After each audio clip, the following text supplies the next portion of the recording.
Okay, it is 2 o'clock. So hi everyone, I'm Catherine from Pathway CTM. So thank you for joining us today for our daily webinar session. It's good to see lots of you, some still logging on, which is great. So we've got a really exciting session today with Google. But before I go on to the agenda of today, I did share a poll with you just to see who we have listening today. So we have 32% in year 11, 48% in year 12, 12% in year 13, and 8% have left school or college. And I asked if anyone was looking for an apprenticeship at the moment, and 42% of you said yes, which is good. So hopefully we'll be able to help you. And I also asked, did you know Google offer apprenticeships? And 36%, well 32, just going up, said yes. And 37 of you, again, the scores are just going up, keeps going up, but they said no. So hopefully then today, after today, you'll know all about Google's apprenticeship schemes. But before we get on to the exciting part, I just want to share how you guys can communicate in the session today. So those of you that have been on our sessions before will know that we welcome lots of questions. We want you guys to get involved and make it very engaging for you. So we do have our chat box. So do feel free to say hello. And we've got, we might ask you a few questions throughout the session. So please do use the chat box for that. We also have a Q&A box, so if throughout the session today you have any questions, please do pop them in the Q&A box and we'll be able to come to them at the end of the session. Or if you do want to speak to us directly, you can raise your hand and we can unmute you and you'll be able to ask your question.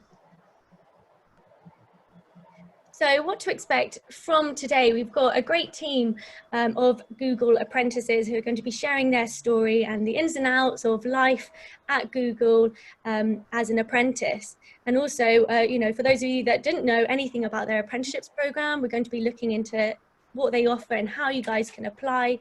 And most importantly, this is your chance to hear directly from these great apprentices. So do have your questions at the ready. And the session will last about 45 minutes. So we won't be keeping you too long for your afternoon. So I guess then enough from me. I would now like to hand you over to the Google Apprentices. So over to you guys. Hi everyone. So thank you for joining. Can everyone hear me? Yeah, all good. Okay. Just thought I'd check beforehand. Yeah, so thank you for everyone joining us today. Just wanted to first of all say that we know things are really difficult at the moment with like everything going on in the world, and it can be hard to step away from all of that and carry on as normal. So, I mean, the first thing I want to say is thank you for everyone being here despite everything going on, and like if there's anything we can do in that regard to kind of help you guys out, just let us know. But yeah, I think we'll kind of like move on to the introductions, if you mind moving to the next slide. Yeah, so firstly, hi, I'm Sofia. I'm on the digital marketing apprenticeship scheme. We'll tell you guys a bit more later about like the apprenticeship schemes they have in depth. But firstly, we're just going to kind of like go and introduce ourselves. So I'll pass it on to Charlie. Hi guys, I'm Charlie, and like Sophia said, we're all on apprenticeships, but me and Jasmine are on a different one to what Sophia's on. So we're on a IT apprenticeship, so it's just slightly different. Hi, my name's Jasmine, as Charlie just said, on the same apprenticeship, an IT one. So yeah, next we've got a quick little quiz for you guys. If you just put in the chat what you think the answer is. So everyone at the ready with your answers. So yeah, who are the founders of Google? Quite a tricky question. Does anyone know? Let's see if anyone has. Oh, someone has put something through. Can you see that, guys? So Matthew, Larry, Page. 3 of you, Larry, Page.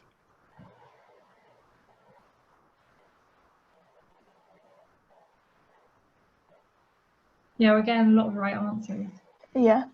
You guys are so good. They know I definitely did before joining. So yeah, the founders of Google are Larry Page and Sergey. So yeah, everyone was getting the right answers. Yeah, that's good. So if we go on to the next question, when was Google founded? Sean had just said, I can't see anyone's chat. So guys, when you are typing in the chat box, if you send it to all panelists and attendees, so then everyone can see the answers as well. And again, lots of answers coming through.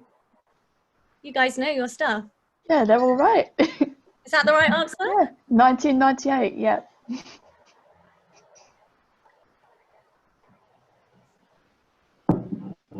And I bet, yeah, I wonder if anyone knew the exact date. Did you guys know that before you started at Google? Definitely not. Yeah, not, no. So yeah, where was Google's first office?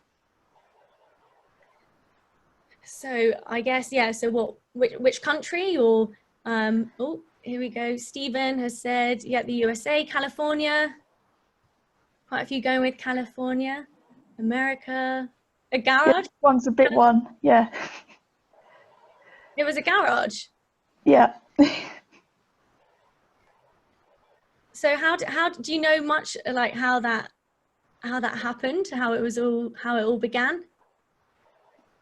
Well, from what I know, they just rented out the garage and they had to work from there. And of course, from there, that's where it all started. Yeah, that's really cool. So I guess, yeah, you would never have thought that, you know, such a big global company starting out in a garage. Yeah, and I think the woman who rented out the garage ended up becoming like the CEO of YouTube or something. Really? They made her the CEO, yeah. Whoa. So guys, if you're, you know, working at home, if you're coming up with ideas in your bedroom, in your garage, that's where all the big things happen, from home, I guess. Yeah, so what is Google's mission statement overall? A few people have come to organize the world's information, make info easily accessible, to make it easily accessible.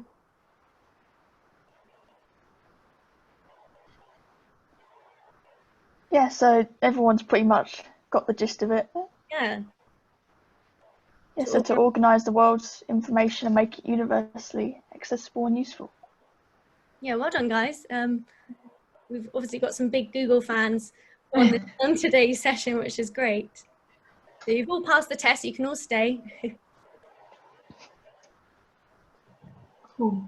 So I'm going to kind of take you through the diversity inclusion, like the culture at Google, and what it's like. So if we go to the next slide, please. Cool. So in terms of the culture at Google, it's quite open. People tend to be quite open about themselves and their lives, and it's kind of an environment where people share a lot. I mean, you don't have to if you don't want to, there's no pressure to do so. But in comparison to where I worked before, I found that people are a lot more kind of like open and willing to share more about their lives, which is nice. I mean, it's definitely nice to be able to do that. And there's a number of ways in which Google has kind of created this culture over the years. So one of the first things is the fact that we have like, is the fact that it's very flexible in the way you work. So for example, for myself, as an example, I prefer to work in like blocks of time. So I don't like it when I've got a meeting, then half an hour, and then another meeting, then half an hour to do something. Like, I don't work well like that. So I just kind of like block out time in my calendar. So I put kind of like a calendar invite in and saying like, please don't schedule anything right now. I'm trying to get stuff done, which is really nice. Like, I can do that, and people are really respectful of it. Like, if someone wants to put a meeting in, they ask me, or they just kind of work around that time. So that's kind of how people work. Like, at the moment, they have things like carers leave, and for those that are kind of like struggling, you can take time off. So so it's nice to be able to have that freedom, and the fact that people are respectful of that time is really nice as well. Another thing is something called Area 120. So it's kind of like creating startups within Google. So if someone has an idea, they can pitch it. If it's successful, you kind of get like funding and you kind of work towards it really intensely, irrespective of your role, and you can put your kind of focus there. And kind of if it takes off, then you'll work on that project more in depth.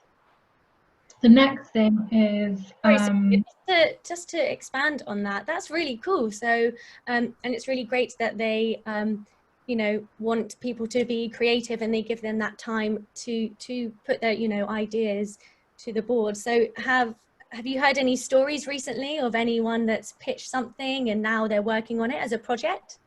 Yeah, actually there was a lady on my team who was working on an Area 120 project. And so there's another thing at Google called 20% roles.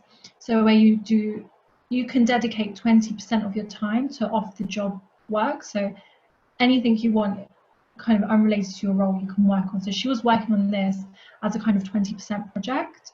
And it was successful, and I think it's now kind of like it's still running. So she left our team to go work in that team permanently.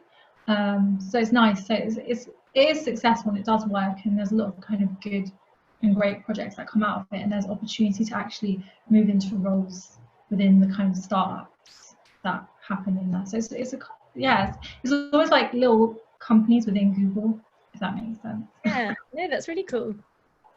Yeah, so going back to the next thing, it's called, so we have this other thing called employee resource groups. So these are, the abbreviation is ERGs. So these are kind of like, they're Google employee-led initiatives. So they're like little networks within Google where if you have something in common with other people, you kind of create these networks where it brings people together who have kind of similarities.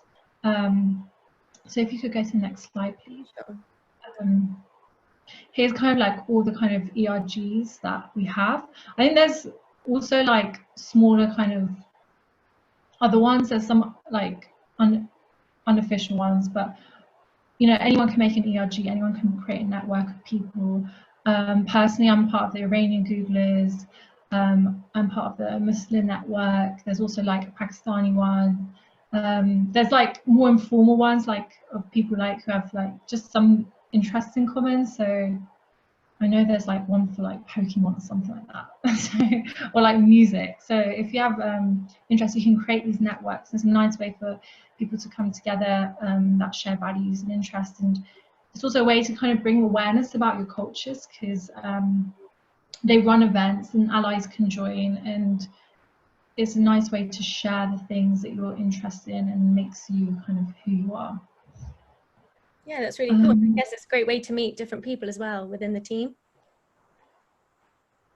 Definitely, especially if there's like a smaller amount of you. So like, for example, if you're the only like, I don't know, for example, if I'm the only like Iranian person in my team, it's nice that I can reach out to the Iranian network and meet other people who are like from my culture and from my background as well. So yeah, it's definitely something that is quite nice, and it's definitely promoted and encouraged. Yeah, so if you could go to the next slide, please. So yes, this is more about kind of like how they foster diversity and inclusion. The kind of thing, the thought process is that, like on the other slides, there was kind of like a phrase where it said, we don't work the same, but it's about working not in the same way, but to work together. And that's kind of what Google's based on. So you are encouraged to kind of make your circumstances comfortable as they can for you, because it's not about working the same way as everybody else. It's about working together, but not in the same way.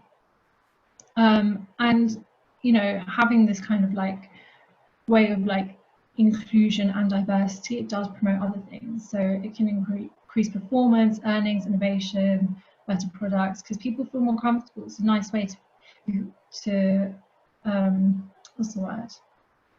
It's a nice way to create an environment where people can bring themselves to work. You don't have to bring a different version of yourself, let's put it that way, which in other workplaces you might find that you can't bring your kind of whole self to work, and and in those kind of environments, because you don't feel comfortable, you might feel less productive, and it actually could set you back. So over the years, I've kind of had all these different things to create this kind of environment and culture, which is super nice, and you probably wouldn't find it many other places. Yeah, that's really good. And as you say, just to echo on that, you know, allowing you to be yourself, I guess, and especially for, you know, students on the line who some are starting apprenticeships in September. I think that's really important, because it's quite a daunting thing, and you feel like, oh, I've got to act differently being in an office, but I think that's really important then, and it's nice that Google emphasise that. Yeah, absolutely. It is quite daunting, and it's a big step. Like going from school to work, the first time, it's tough. It's nerve-wracking. So it does help being in an environment that makes you feel comfortable, just as you are, to be honest. Yeah. So another way that Google kind of encourages diversity and inclusion is giving back. So every year they have something called Google Serve, which is like encouraging people to actually take time out and go and volunteer in the community. Unfortunately, we can't do that this year because of like current situations, but actually they've been promoting ways that you can virtually volunteer, so different opportunities where you can give up your time and not have to actually leave your house. There's also like a crisis response team, so it's about giving resources to people that need it most during times of crises. And also, you know, people can themselves like raise funds and do fundraising internally. So for example, during Ramadan, like the Muslim Network worked together to kind of raise funds for COVID related efforts to kind of help the issue of like the lack of resource and lack of food, especially within our communities. Usually we raise it for a charity to kind of help the kind of global hunger relief, but actually we thought that this year it would be better to raise for our local communities, because a lot of people would be struggling, food bags would be struggling, those that are most vulnerable would be struggling to get resources and food. So they decided to fundraise in that sense. Actually, we ended up raising a lot of money for all these charities globally. So we all came together to raise money for a collective cause, and you know, anyone can lead that, anyone can do that, and Google matches everything you raise. So everything you raise is basically doubled as well. Cool. Wow, yeah, that's really impressive and also good. Had you personally, Sofia, did you have any volunteering experience before going to Google at all, I wonder?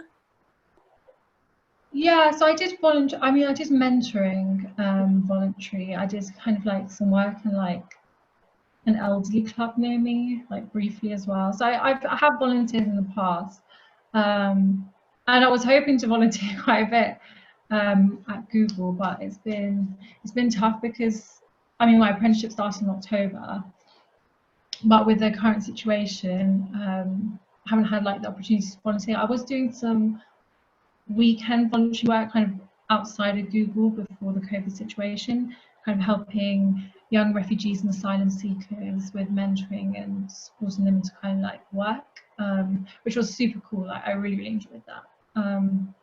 But yeah, I do enjoy volunteering. I encourage you all to like volunteer outside of work. I mean, it builds experiences. It helps you see the world in a different light. It helps you build relationships with people. So you know, even if you're studying, like you can always volunteer outside of that. So yeah, definitely encourage it. Yeah, that's great. Someone just said that their video is stuck. It might be, perhaps your screen is frozen. Can you guys see the screen okay? That's all still working fine. Yeah, maybe, yeah, sorry, carry on. Cool. So this is onto our journey. So how did we get to Google? I think my one was actually first up. Yeah, okay, yeah, so my one's first. So yeah, I put like little pictures to kind of illustrate my journey. So if anyone can tell where the first picture is, I'll be super impressed.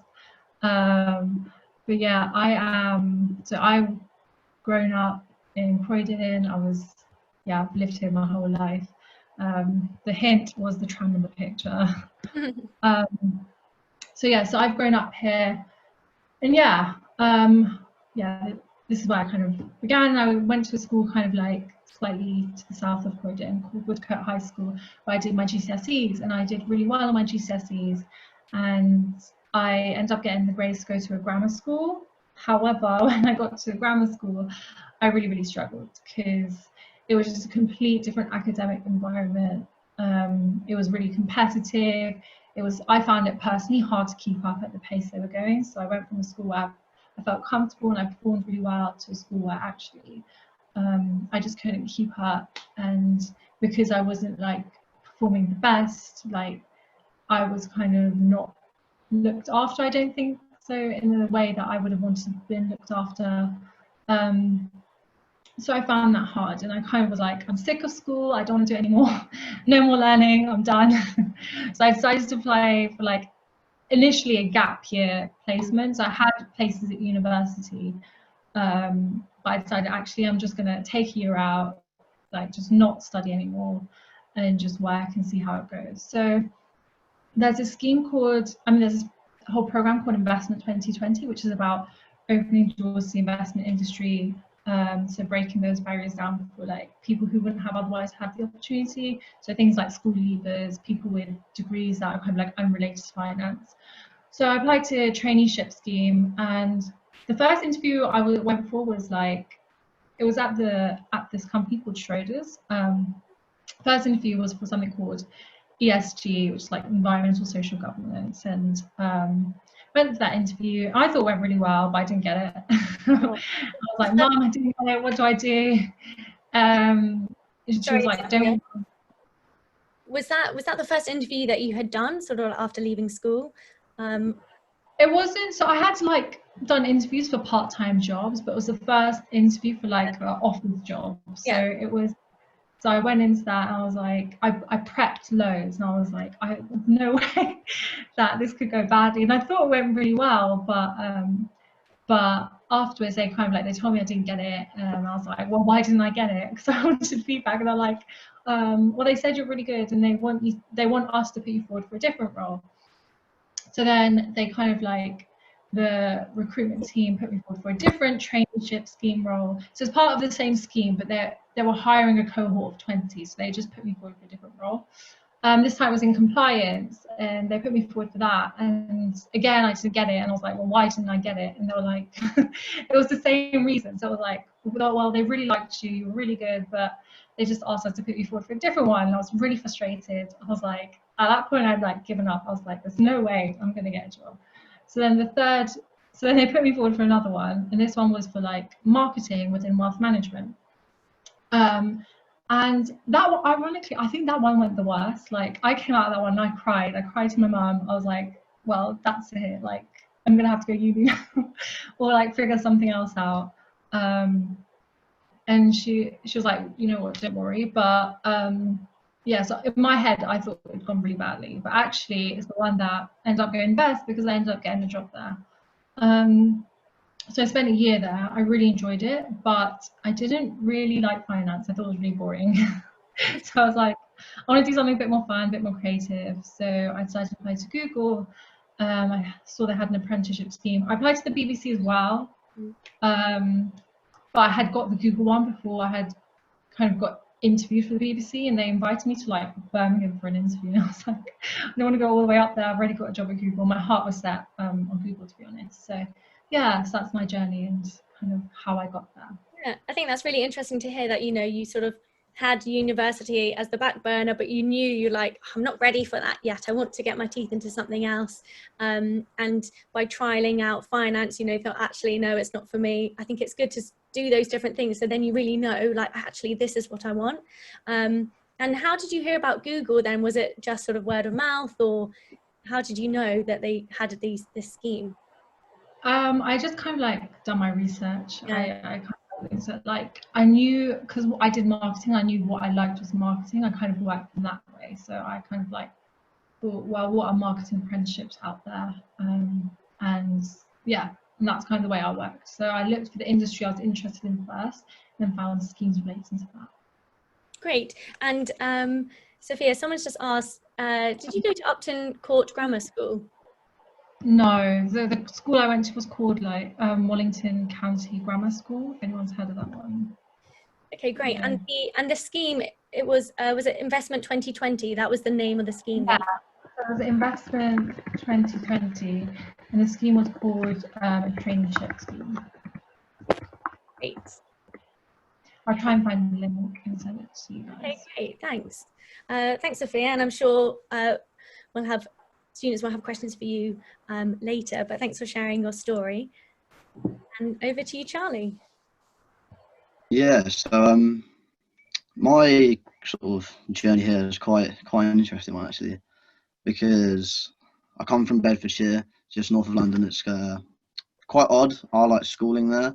We have like lower school, which is like reception to year 4, then middle school, year 4 to year 8, and then upper school, which is year 9 to year 11, and then after that you got like sixth form and college and stuff.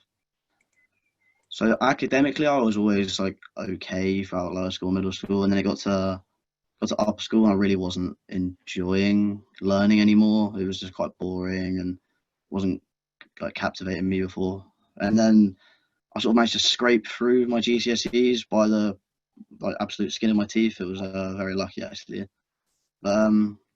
Sixth form's where it all changed. My mum sort of pushed me towards down a sort of A-level route, because I thought, I'm tired of learning, I don't want to do any more, I don't want to do any more studying. But she managed to force me down the sixth form route, which is quite a blessing to be honest, because I managed to get my A-levels, and with those you can apply and do so much more. It's quite good. But yeah, it was just one. I remember when I applied for Google, it was a Sunday afternoon, I had school tomorrow. I was like, no, I'm not doing anything, I'm just gonna go and sit and play PlayStation. My mum was like, oh no, listen, let's just apply for this. It'll take 10 minutes. Ended up taking 2 hours. And I thought, oh, this is a complete waste of time, I'm never going to get the job. But I was very lucky to be called for an interview, and the rest is history really. That's great. So Charlie, so you said you went, so I guess before you applied for Google, what was that process of like, actually, okay, let's have a look at what they have to offer. Oh, I want to apply. How did you find out about the offer, about the scheme rather? So yeah, I found it on Google Careers actually. It's just a tool they have. It's like a website, and it lists all roles within the company. I was just sort of dreaming, thinking, oh, how cool would it be to go and work for Google, go and do this, that, and the other. But it sort of came more realistic the more I looked at it. I thought, hang on, this is like an actual job opportunity here. I can do this. I can make this a thing. So I managed to pursue it, and I was quite lucky to get it. That's right. And did you apply for university? I did not, no. University really put me off. I thought, I've just done like 12 or however many years of school. I can't be bothered to do any more studying. That's me. I was quite put off by it. But I know for some of my friends that have gone to uni, they've really enjoyed it. So I'd say to anyone that's sort of quite torn, sort of listen to what your heart's saying and see what you think is more right for you. But definitely don't write one or the other off, because if you don't manage to get your first choice, it's always good to have a backup. So I was definitely very lucky to get it without having like a real backup plan. But I'd definitely say that's one thing to improve on: have a backup plan of what you're going to do. Yeah, but yeah, and as Charlie says, if you are a little bit on the fence, keep all options open really, and then when it comes to it, you'll know sort of more where you want to go, I guess. But that's good that that afternoon, Charlie, you put the PlayStation down and you thought, actually, no, I'm going to spend time and do my Google application, because that's the thing. I think it's, actually assigning yourself that time to be like, right, I'm going to apply today, because it must be hard, social life gets in the way, school life gets in the way, but actually to be like, no, this afternoon I'm going to do it. So yeah, I bet you're grateful that you actually did that afternoon.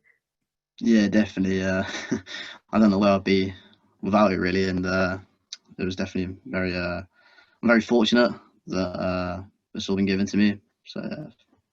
That's good. And then in terms of your role, then I guess we might touch on this later in terms of the requirements and everything. But had you always had a passion for technology? Was it always an interest of yours? Did you study it for A-levels? Yeah, so technology has always been a massive passion of mine. When I was quite young, always just like researching what's coming out next, all aspects of like cameras and TVs and stuff like this. And I was always a big like gamer, as I said about PlayStation earlier. So always like looking for what's coming out. So that's where sort of if I was doing something like free time, I was just on YouTube or something. It'd be like technology videos. So I sort of maybe choose IT for my A level. I thought, okay, I sort of do this like in my spare time. Let's do it as an A level because I didn't know what else to choose. And it unlocked quite a few doors for me. So I'm very lucky to have chosen that as an A level and be able to study and get the basics and be able to apply it in this role. Yeah, that's great.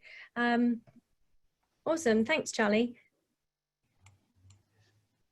We've got some questions coming in, but I just let's hand over to Jasmine to hear her journey to where she is now. Hi guys, so yeah, I'm from Hertfordshire. Like Hertford is just above London. So I went the normal route. I did GCSEs, like normal secondary school and all that. And I was going to apply for sixth form, but then I realised that I'd have to do subjects which didn't have much to do with IT. So that wouldn't really help me when applying for unis and that kind of stuff. So I went to college instead and did a BTEC in games design. So I was thinking about going to uni for that. But afterwards, because the tutors I had there were actually, they'd been in the industry for a while, and I kind of realised it wasn't all that it was talked up to be. So I applied for unis for computer science. And yeah, so I saw Google, I was looking on Indeed for apprenticeships. I saw Google, I was like, why not? The worst they can say is no. Yeah. So I went through the whole process saying that, and it got to the on-site interview and I was like, okay, I could actually do this. So I went for that interview and had unis as my backup. So I went for quite a few apprenticeships. I went to one for Sky, one for BT, and I ended up getting an offer for BT, but that was 2 weeks after I'd already accepted Google. So I was like, no, I'm sticking with Google. I'm not changing that now. But yeah, so it was quite a different route. It's not the route I thought I'd take, but it's definitely one I'm glad I took. Yeah, that's really interesting. And you say, and I like what you said, you know, all they can do is say no, which I think is the great like mindset to have when you are applying for lots of different apprenticeship schemes. And often when I speak to students, you know, and students listening, you're probably thinking like, oh gosh, I'm really nervous. It's really daunting. But, you know, just as Jasmine said, like, what's the worst that can happen? You get the job, which is a great position to be in. So Jasmine, when you applied for university, so what made you think actually I want to go down the apprenticeship route? When I was going to all these open days and that, they were saying about how much debt you get into, and I was like, I spent 4 years and I'm 50 grand in debt. And I was just looking at all the brochures and that, and the amount of hours you actually spend in the classroom was only like 10 a week. So I'm spending basically 9 grand just to teach myself something. So I thought if I go down the apprenticeship route, I can learn just as much and if not more when it comes to work experience. And I don't have to be, 40, 50 grand in debt, including accommodation. So I thought I'll go for the apprenticeships. If that doesn't work out, I've always got my unis as a backup. Yeah, that's a great point. And I guess then, yeah, it's, it's you've got to make the right decision for you, I guess. And all three of you, you realize that actually I don't want to do that. I'm going to do this instead. And what I've picked up on is, research. You've done your research into the different roles. Like Sofia said, she enjoyed marketing. So she was like, okay, right, what role? There must be a role out there for, for marketing. How can I find out about it? So it's really interesting to hear your different journeys to how you are at Google today. So then I guess we've had lots of questions coming in about the apprenticeships and the requirements, so it'd be good now to go through sort of what the apprenticeships are on offer at Google. Yeah, so there are 3 different apprenticeships at Google. The one that me and Jasmine are on, which is one on the screen, the IT one or infrastructure technician one, We've also got a digital marketing one, which Sofia's on, and then we've also got a software engineer one, which we haven't got any representatives here today, but Jasmine will be able to talk through that a little bit. So our IT one, it's 15 months, starts in October. It's a level 3, so the equivalent of an A-level, but it's quite good because you also get some hands-on experience. So don't worry too much about what level it is. It's based in King's Cross, which is in London, I'm sure most of you know. The training's with Just IT, where they've got 2 sites in London, one at Plumbers Row, and another one I'm not quite too sure of, but it's quite near there, so not too far to travel. And if you're quite interested in this one, applications are open on the 1st of November. So Charlie, so you mentioned, it's a level 3 apprenticeship qualification. So I guess, some students might think, oh, well, what, I've just done my A-levels, which is a level 3. So why would I want to then, do another level 3? But obviously, well, for me personally, I would be like, well, Google is such a great company, but in terms of the journey, once you've finished this qualification, are you then able to remain at Google? Do you know how that process works?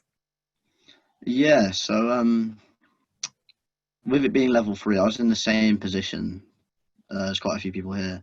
Last year, I just got my A-level results and I thought, right, okay, cool. Let's try and improve what I've got now. Let's go another step, which would be like level 4, 5, 6.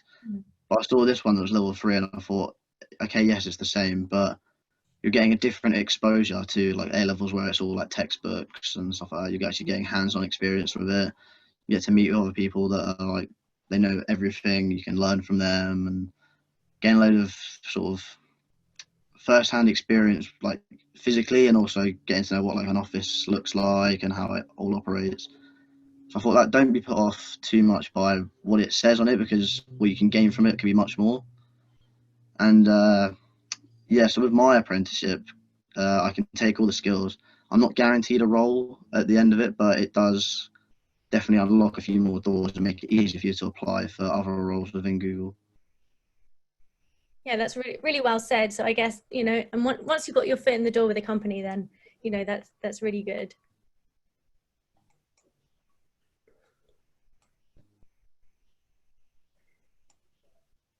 Hi, so I'm going to kind of explain a bit about the digital marketing apprenticeship, because that's the scheme I'm on. So with the digital marketing apprenticeship, we're split, our cohort is split, so there's about 20 of us, and we're split into sales and marketing. We all do the digital marketing apprenticeship. So sales is more about working with large clients and, well, small clients as well, but it's about working with clients to kind of help them make the most out of Google services and products, whereas marketing is about promoting Google services and products to consumers and small businesses and more broadly. So you don't really work with clients, but it's more about creating the campaigns to put out there. My role specifically is I'm in the market insights team. So what my team is do research. So we'll do research for things like the Google brand, reputation, specific products like Pixel, the Google Nest, and we kind of help inform marketing campaigns. So our research will help marketers be able to kind of shape their campaigns, because we basically work as the voice of the consumer by giving marketers an insight into what the consumers are thinking, because it's really easy to kind of get wrapped up in your role, and actually what you need is kind of like an outside perspective. Yeah, so my scheme as well is 15 months. I started in October last year. I'll finish in January next year. I do a level 3 qualification, which is with the training provider White Hat. But White Hat also manage apprenticeships for other companies, and they help with the recruitment of the apprenticeship. So I actually went through White Hat to apply for my apprenticeship. So I really recommend, if you're looking at apprenticeships, to just check out White Hat, because they'll have loads of different schemes in there that you can check out. And I'm not based in the King's Cross office. I'm based in Tottenham Court Road, where I think predominantly sales and marketing is based. King's Cross tends to be viewed as like the engineer's office, because that's where all the tech people are. Yeah, I think I saw a couple of questions. One was about Interviews. Yeah, we had to do an interview, and you do have to have a CV to apply, not a personal statement. But I think Charlie will go into more depth about the application process later. Great. So yes, 1st of November is when everything opens, guys. So save the date if you're keen to apply. So yeah, the last apprenticeship Google offers is the software development one. So it's a 2-year program, but it's a level 4 this time. So it's slightly higher level than the other ones, but hence why it's 2 years as opposed to the 1.5 of the others. You do a 3 months training boot camp with a third-party company, and then you do 21 months on site with Google, and then you're allocated a team and you go and work with them and help them out. And yes, it's also based in the King's Cross office, of course, the engineering office. And yeah.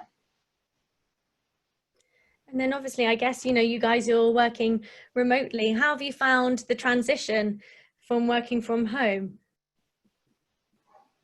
How's it been? How have you found it, Jasmine? Yeah, I found it okay. There's some parts of my role that I can't do, of course, remotely, but I found it pretty good in terms of coursework and that kind of stuff. I found it quite a smooth transition. Yeah, I would say I agree. The transition is quite smooth. I think we're quite lucky to be able to work from home. I would say, yeah, I think because Google's like works off, like we all work off our laptops, to be honest, anyway, we can work from anywhere. And I think they kind of like encourage that as well. So it's been pretty smooth. Great. So I guess the most important thing is, you know, how can students apply then for these great schemes? Okay, so the application process, for me, it was quite easy, but I know it varies between the different programs you're applying to. So for this example, on the screen now, you go to google.com/students, and it gives you a whole massive list of roles that you could be interested in. What you'll do from there is you'll pick whichever one suits you best. You'll apply, and what you'll do is you'll send off your CV and a covering letter, and this way it'll go to the hiring committee, and they'll review, see if you're right for the job, and then they'll ask you for a phone interview from there. So if you could move the screen on, that'd be great, please. So after you've had your online review, as I said, they'll get in touch if you're lucky enough to get a phone interview like I had. And it was quite a weird one, actually. I remember I was at the dentist's 15 minutes before I was supposed to have my phone interview, so I had to rush back home. So that was quite a crazy day. But yeah, they're really chill. There's no pressure on it at all. You don't really need to make any preparations or anything. It's literally just having a conversation. And from there, they sort of gather to see if you're right for the company. They think the team you'll be working with will be good with you in it and stuff like that. So it's more sort of a culture fit rather than a technical knowledge or application process.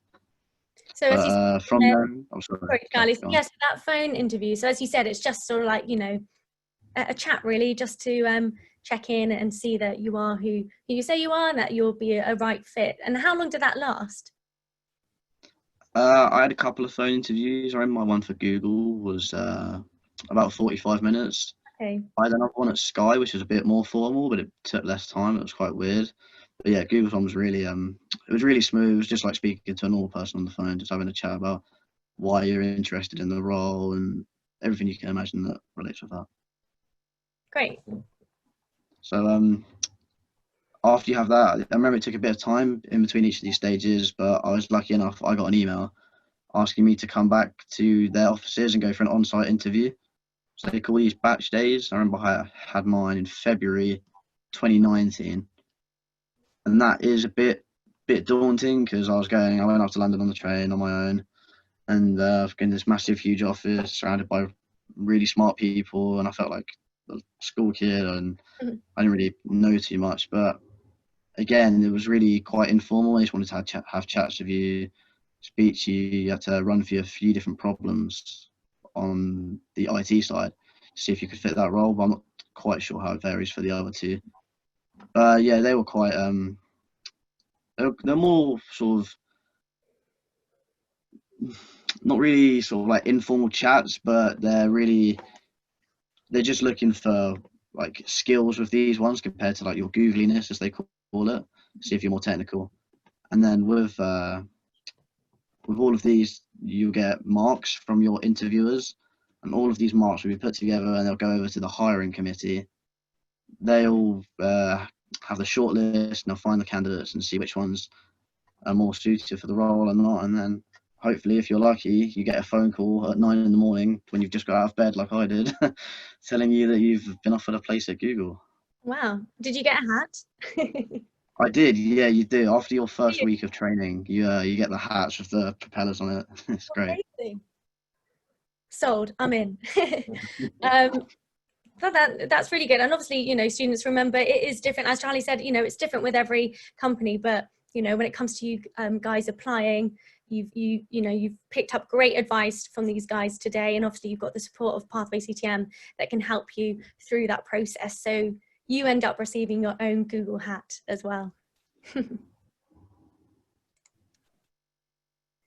So we do have a short video. So Charlie, I'm now going to hand over to you. So we've just got a quick video, guys, and then we'll be able to get to some of your questions. So Charlie, you should be able to share your screen. If I stop sharing mine.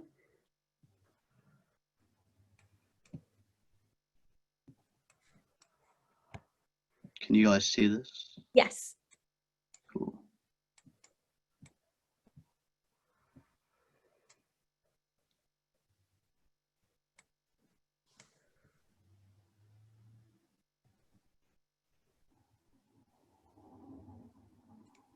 Sorry, my super slow Bedfordshire Wi-Fi with everyone in the family connected is taking a while. Well, yeah, that's okay. Well, if there are any troubles, we can always share them. Alright, so this is our garage.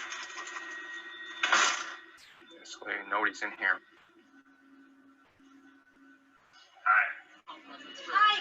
I mean, we were all a bunch of kids. We were, you know, we were all somewhat idealistic in our own way. I did not inhale. We wanted to do things that made a difference in the world and that, you know, that mattered, right? That were interesting and hard. We didn't start out as a conventional company, and we never followed a normal path.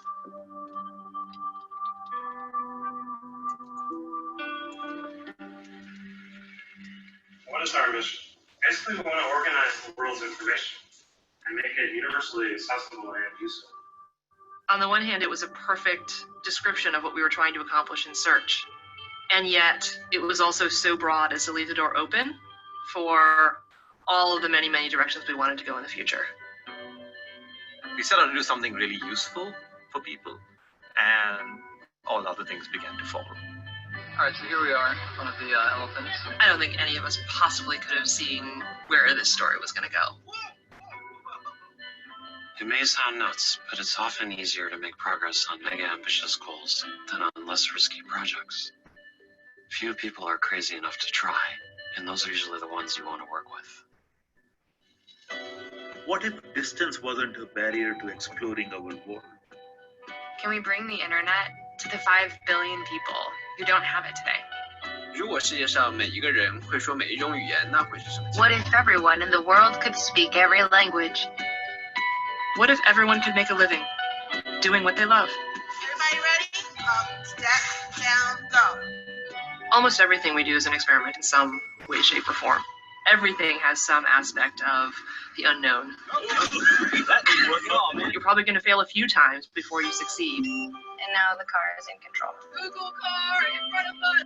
We always tend to ask the question, how can we make it better?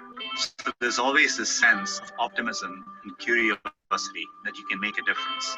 If our ambition is to create products that have planetary impact, it's not good enough to just solve it for some people. You have to solve it for absolutely everyone. The unifying theme, if there is one, is seeing something that doesn't work that well and trying to use technology to make it better. Wow, I thought That is fantastic. We want to get deeper into the problems that really matter to people and to the world.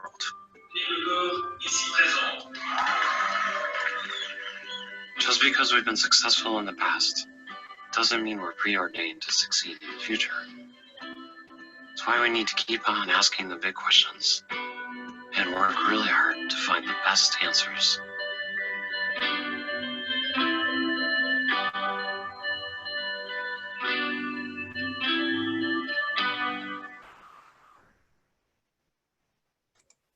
That's great. Nice little insight into Google there. So I wonder if Charlie, if you can just go back to the last few slides, please, and then we will come on to your questions, guys. So lots of questions coming in, which is great. Okay, so then someone has asked, how can I apply for a digital marketing apprenticeship for 2021 entry? So as the guys had mentioned, the applications do open on the 1st of November. And then I guess, actually, Sofia, when did you exactly apply? Did you apply as soon as they had opened? And when did you hear that you actually had an offer? I feel like I applied really late. I think I applied around January, the year I applied. So the applications were open in November, but I think I applied in January. Then I heard back probably around February or March, and then my actual interview was April. Okay, so it is quite, you know, if you were to apply as soon as they've opened, there is sort of a few months before you would actually have your interview then. So I guess, you know, advice would be to, as soon as they open, to get the application in. Absolutely. I mean, it's better to apply early just to give yourself time to kind of get through the application, not have to like stress about it.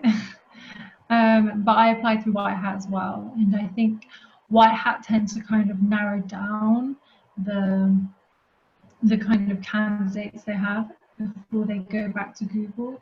So there's two ways you can apply. You can apply directly to Google, as Charlie said, or you can apply through the apprenticeship provider White Hat. So yeah, so that I had a phone call with White Hat, not Google. Oh, okay, sure. Yeah, that's good to know. Thanks.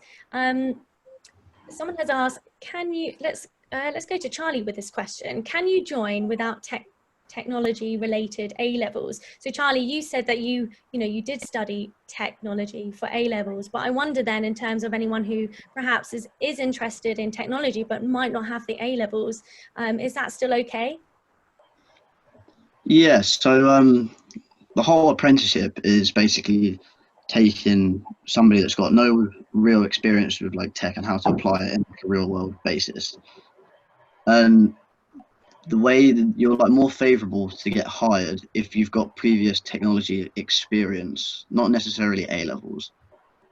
So I know one thing that sort of helped me is I'd done some work experience at one of my dad's friends' companies, and I had to look at like the IT, like the infrastructure there, for example. So I feel like experience holds more weight than actual qualifications. So if you've done like history and geography and Spanish, for example, you've got like a passion for technology, and you can sort of maybe show that you've like experienced technology before and you know a little bit about it, that holds more weight rather than what's actually like in paper. Yeah, great. And as Charlie said, you know, so think of all those things that you do outside of school as well, because that's still relevant.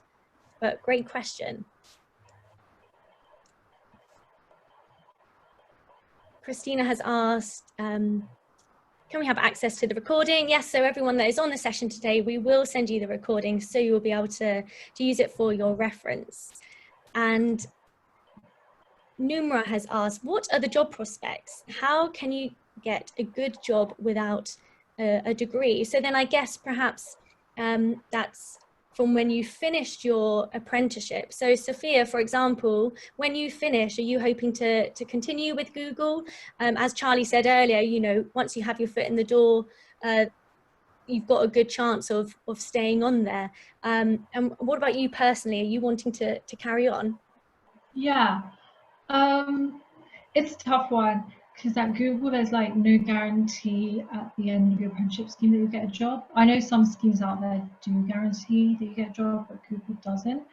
I think in the London offices they tend to be quite, the roles there tend to be quite senior. So if you want to stay, they'll probably recommend you look at roles in Dublin or even the US has a lot of like more junior roles. But yeah, I'll probably look within Google. I mean, I think the good thing about already being in organizations, you can build relationships, you can network, you can see like roles internally before they get posted externally and apply for them. You can pick up projects to help you build the experiences to help you get into a role. So there's all sorts of different things you can do. Yeah, I definitely will look at Google. I'm going to keep my options open anyway and like apply to uni again and like and apply to roles elsewhere. But yeah, if you really want to stay, there's always like ways to kind of make that happen. It's difficult though, but it's not impossible.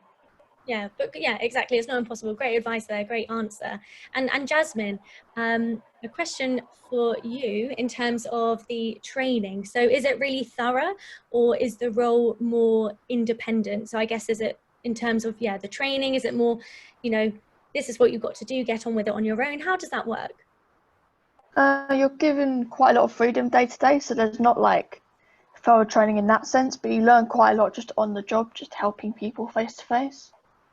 There's a couple of weeks where we just have blocks, like weeks of training, which prepares us for an exam we've got to take, but apart from that, you're given quite a lot of leeway when it comes to what you learn and how you learn it.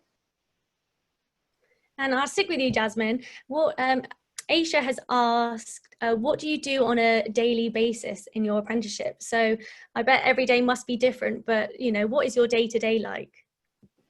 Well, day-to-day before all this COVID stuff was basically, we'd be in tech stop 2 to 3 days a week, which means helping other Googlers with issues. And then the other 2 days we'd be doing coursework. So it's basically, yeah, you should do a wide variety of coursework during the week. You're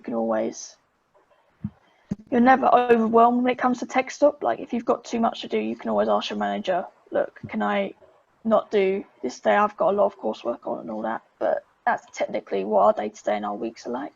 Okay, great. And in terms, actually, Jasmine, in terms of then the studying, you know, do you go to a college, do you go to a university? How does that work? Is all your study based from home? Some of the study is based online, so you can do it at your own pace. But the Just IT things, you've got to go to one of their sites in order to get the training. Okay, great. Thanks, Jasmine. Lots of questions coming in. Patrick has asked, what is your best tip for applying to a Google apprenticeship? Great question, Patrick. Charlie, would you like to give a tip to Patrick on applying? Yeah, sure. So I'd say it's probably quite cheesy, you've probably heard it a lot, but definitely be yourself. Like, these people have been like hiring for years and they know exactly what they're looking for, and they will see right through any lies immediately. So just turn up, either it's on the phone or in on-site interview, like turn up, be yourself. Don't try and be something you're not and try and like get the role. They can see right through it. They want you to be honest and just really sort of be you. They don't want any like shell of you that's just not what you are really. They want you to be completely 100% you. Oh. Yeah, no, that's fine. Great. I'm conscious of time. We'll just do a few more questions, and then obviously, guys, you know, if we aren't able to answer your questions today, we can follow up with you afterwards. Jay has asked, in terms of entry requirements, what grades? Actually, Sofia, maybe you might know this one, but what grades are expected, or does it depend on the type of apprenticeship that you apply for? So I guess what were the requirements around those grades? I don't think they really mind too much about your like actual requirements. I mean, like as in the grade, as long as I think you did them. But I mean, a lot of people are applying as school leavers anyway, so before they've even done the A levels. So I don't think like your actual grades aren't really like too much of an issue, so don't worry about that too much. Getting your CV done properly and like a cover letter is more important than the actual grades. Great. And while you mentioned the CV and cover letter, are there any? Numra has asked, what do you include in a cover letter? So a cover letter is more like selling yourself and saying why you're the best fit for their company. It's more personalized to the kind of organization. So you have to be really specific about Google, because you don't want to make it seem like you've copied and pasted your cover letter across different companies. So yeah, be really specific and sell yourself in a cover letter. There's loads of like great resources online you can kind of have a look at. So definitely check those out. CV is more generic, but it's still selling yourself. So your skills, qualifications, experiences are super important. And like in the beginning, I would encourage you to write a personal profile, so like a brand statement, just about yourself. Great. Thanks for that answer, Sofia. So I'm just going to quickly, someone has said, do you apply through UCAS? So just to clarify, you do apply via Google, and then obviously you'll be taken through that process. So Charlie, if we can just go on to the last slide, as we've hit 3 o'clock, we've been chatting for an hour, so I want to make sure you guys do enjoy the rest of your afternoon, but feel free to put in the chat box, you know, any takeaways from the session, anything that you found useful. It's always good to hear from you guys. But obviously, thank you so much to Charlie, Sofia and Jasmine for taking the time to share your journey into Google. And I found it really fascinating to learn lots about Google and have that insight. And next steps for you guys. So tomorrow we do have another webinar. We have an interactive session with Accenture. So do register for that if you're interested, you know, all about the assessment center tasks. We'll be practicing that. So it's all good experience.